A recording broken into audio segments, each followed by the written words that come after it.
Time now for your forewarned weather with Cedric Haynes.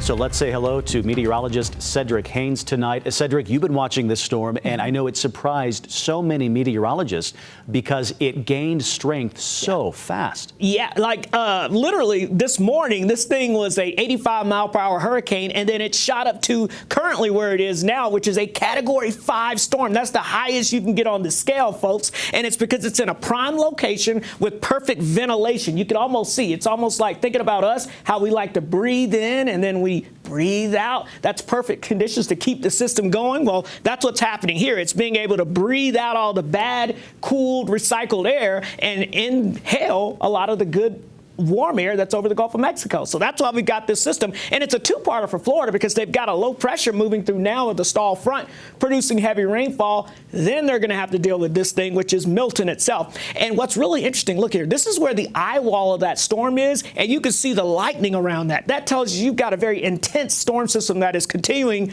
to strengthen. Look at the winds.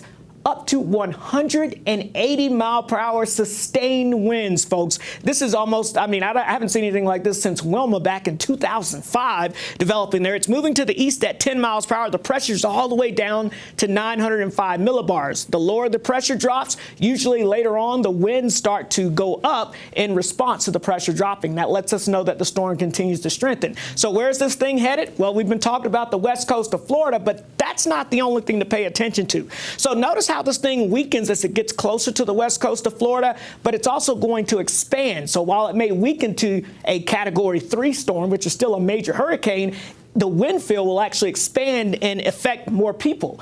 The bigger story, though, here is exactly where this center goes. Because if this center goes north of Tampa, this will be one of the worst-case scenarios ever for Florida because the storm surge, think about being in a bathtub as a kid. You push that wall of water, and that water goes and splashes over the tub. Well, that's what's going to happen, but it's going to come out of the Gulf and into a very populated area, and this looks to occur Wednesday night into Thursday. So a lot going on there with the tropics. Stay tuned for more on that.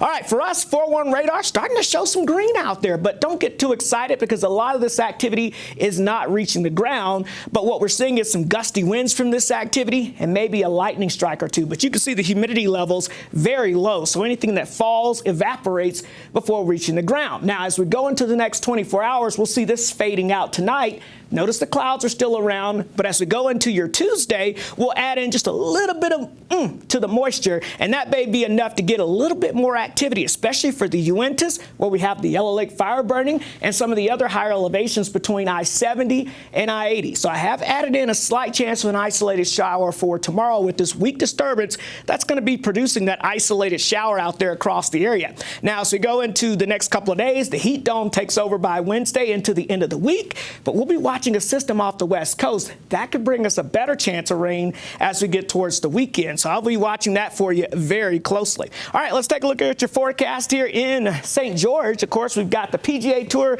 kicking off on Wednesday. It's going to be hot. So, just know it's going to be hot and mainly dry, and then that's going to be the case with just a slight chance of a shower. The Wasatch Front, slight chance of an isolated shower tomorrow. It stays warm through the end of the week. Better chances of rain, though, by the end of the week. See, you should come. Wes is going down. I'm going down. Oh, man. Well, you guys are representing the whole crew, though. I can't keep up with you guys. Somebody's got to hold the forecast. Yeah. Plus, my golf game is nothing like that. Good. Yeah.